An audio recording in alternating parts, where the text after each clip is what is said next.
Kata Ibn Qayyim Al-Jauziyah, kita kena didik diri kita ini sayang kepada orang yang membawa kebenaran. Orang yang bawa benda benar ni, kita kena ajak diri kita sayang kat dia. Tetapi kita kena didik diri kita lebih sayang pada kebenaran daripada orang yang membawa kebenaran. Sebab kebenaran ini dia objek, pembawa dia itu boleh bertukar-tukar. Kalau kita sayang dengan satu orang membawa kebenaran, nanti orang lain bawa kebenaran lain, kita tak boleh terima. Sayanglah orang membawa kebenaran, kena sayang, pasal dia adalah orang yang membawa. Tetapi kita kena didik diri kita sayang kebenaran itu lebih daripada sayang si pembawa kebenaran. Imam Ghazali ini, dia ulama, kita kena sayang dengan dia, jasa dia besar. Dia menulis kitab Al-Wajiz. Oh, besar kitab tu, kitab Al-Wajiz. Al-Mustasfa dia menulis. Oh, besar. Dia menulis masalah Futuhatul Falasifah, melesetnya pandangan falsafah, besar. Dia menulis Bidayah, Al-Bidayah, besar kitab tu. Dan dia juga menulis Ihya. Manfaat kita dapat tazkiyatun nufus. Kita sayang dengan Al-Ghazali. Tetapi Al-Ghazali ini seorang daripada pembawa kebenaran. Kebenaran itu lebih kita sayang daripada Al-Ghazali. Pasal itu,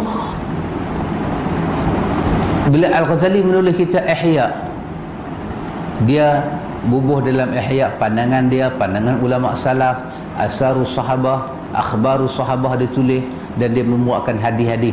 Lepas tu dia kata apa? Dia kata bekalan aku dalam hadis terlampau sikit, dia kata. Ada orang dia sayang dengan Ghazali, dia takwilkan perkataan Ghazali. Dia kata Ghazali ni tawadhu'. Tawadhu'. Ghazali kata bekal aku dalam hadis ni terlampau sikit, dia sebut sendiri dalam Ihya. Kecuali ada orang bila sampai perkataan tu dia nak tutup dengan lengan dia tak nampak.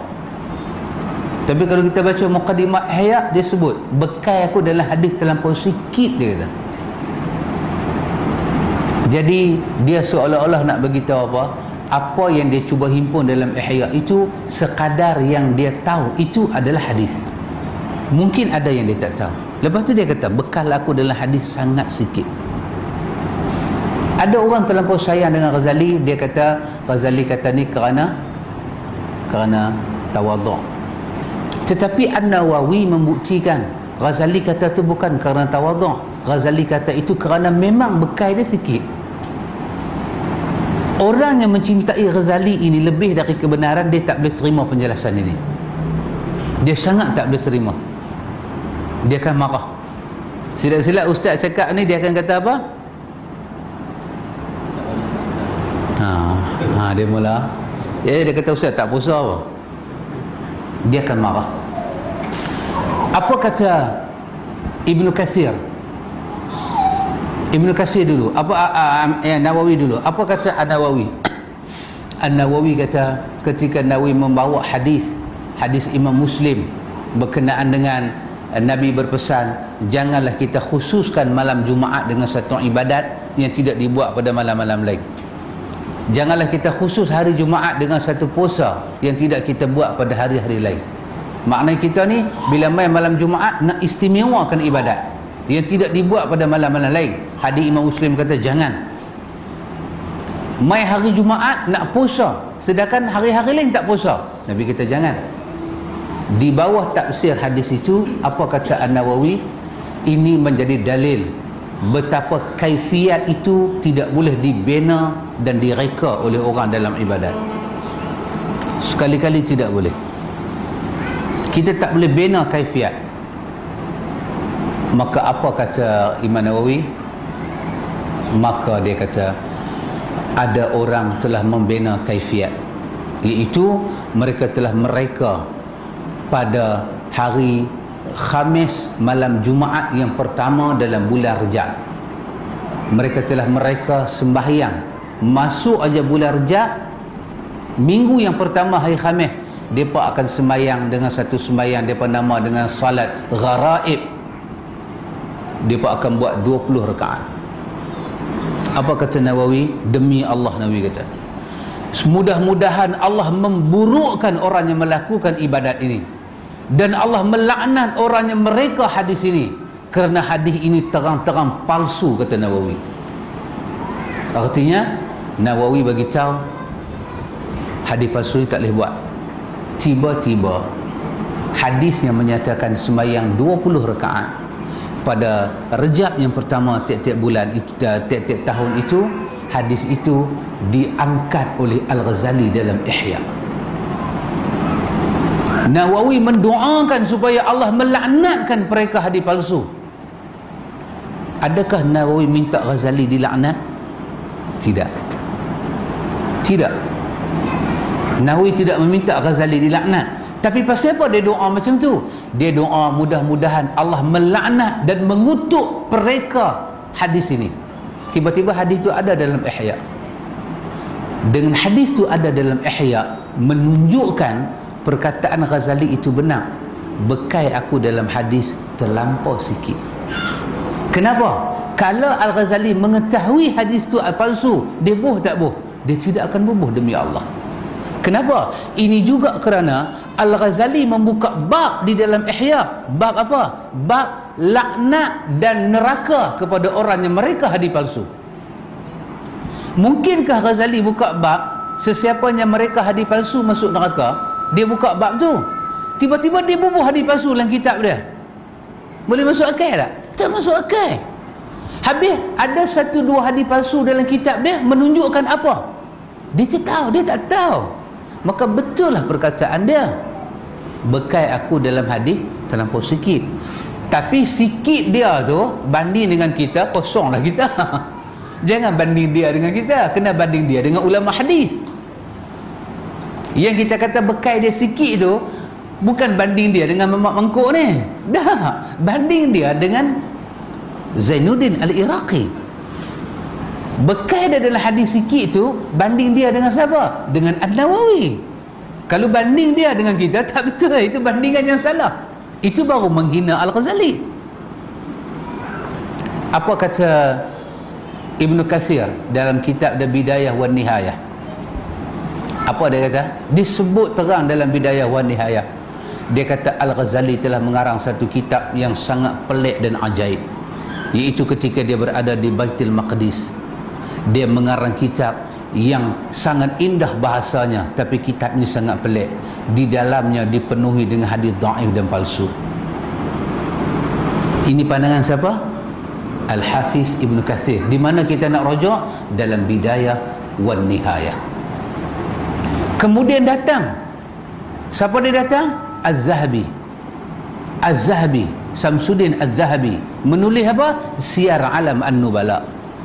Dia menulis kitab Siyar Alam An-Nubala. Apa dia kata dalam Siyar Alam An-Nubala? Kata Az-Zahabi, apabila orang membangkitkan kitab Ihya ini, dia jawab begini. Apa dia kata? Bukanlah syarat menjadi orang alim itu tidak salah. Bila kata seorang tu dipanggil ulama, bukan syarat jadi ulama ni tak salah. Akan ada kesalahan. Kerana yang benar itu adalah agama Allah. Si pembawa terkadang-kadang tersalah, terkadang-kadang dia boleh benar. Jadi apabila Al-Ghazali dia menyebut kata-kata hikmah dia, kata-kata hikmah dia kita ambil tapi dia akan bezakan apa yang dia kata. Masalan, bila dia bawa bab puasa, dia akan cerita kelebihan puasa, dia akan bawa ayat Quran, dia bawa hadis-hadis yang sahih, hadis-hadis yang dhaif. Lepas tu dia akan bagi pandangan dia. Dia kata berdasarkan kesimpulan di atas, lapang itu adalah ra'sul hikmah. Apa dia? Ibu bagi kebijaksanaan. Dia bubuh apa nama lapang itu ra'sul hikmah. Dia sebut, dia kata, bukan dia sebut hadis. Itu tidaklah kita mempertikaikan. Tetapi apabila dia menyebut hadis, maka kita siasatlah dalam kitab-kitab hadis lain. Macam saya bagi contoh, Az-Zabidi menulis Ithafus Sadatul Muttaqin, lebih kurang saya ingat ada 11-10 jilid. Apa kitab ini? kitab ini di antara kitab yang awal mensyarahkan kitab Ihya Ulumuddin. Di situ pun Az-Zabidi telah memberi penjelasan di mana letaknya hadis dhaif, di mana letaknya hadis yang palsu. Besar kitab Az-Zabidi, Ittihafu Sadatul Muttaqin. Kemudian Al-Iraqi tidak mensyarah, dia hanya takhrij dan tahqiq. Dia keluarkan hadis dan dia tahqiq balik, dia susun balik kedudukan yang Ghazali tidak susun. Ini semua jasa ulama buat untuk mengangkat kitab Ihya. Tak ada orang teringat nak bubuh nama kitab itu Ihya Ulumuddin, ilmu-ilmu yang menghidupkan agama. Tak ada orang teringat. Ghazali teringat. Lepas itu bila kata Ghazali, kita kata apa? Rahimahullahu ta'ala wa ghafarallahu lahu. Allah memberi rahmat dan Allah mengampun segala kesalahan manusia. Kita tak boleh kata lebih kurang, sebab jasa dia tu kita kena lihat. Kita tak mampu menulis Ihya, tetapi kita sayang dengan orang membawa kebenaran, tetapi kebenaran itu kena lebih kita sayang daripada si pembawanya. Kita sayang tak dengan Imam Syafi'i? Sayang, dia pembawa kebenaran, tetapi kebenaran itu lebih kita sayang. Apabila Imam Syafi'i memberi fatwa anak luar nikah, kalau perempuan boleh kahwin dengan pak dia, Syafi'i bagi fatwa anak luar nikah, anak kerana aktiviti ajaib ini boleh kahwin dengan pak dia kalau mereka laki-laki dan perempuan. Tetapi Syekhul Islam Ibn Taymiyah kata apa? Dalam dunia ni boleh terima ke hukuman pak kahwin dengan anak? Tak usah cari nas agama, cari nas akal dulu tengok. Bila pak kahwin dengan anak, kita nak kata apa? Kata, saya baru menikah bini muda. Siapa dia? Anak saya.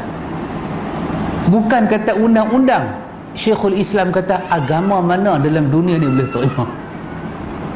Bahkan dia buat hadis bagaimana Nabi mengiktiraf anak luar nikah di zaman Nabi. Bacalah apa nama ini, apa dia, Syiar, apa nama, Taisirul Alam, syarah kepada Umdatul Ahkam oleh Ali Al-Bassam. Dia bawa hadis tu dan dia kupas balik. Pandangan Imam Syafi'i dalam bab ini agak lemah. Bukan salah, lemah. Kerana ahlu sunnah ni punya simbol tidak mencerca para ulama. Ada orang dia sayang dengan Imam Syafi'i, tetapi dia tak sayang kebenaran tu lebih. Sampai pada bab ini dia tetap mempertahankan. Dia kata Imam Syafi'i lebih tahu.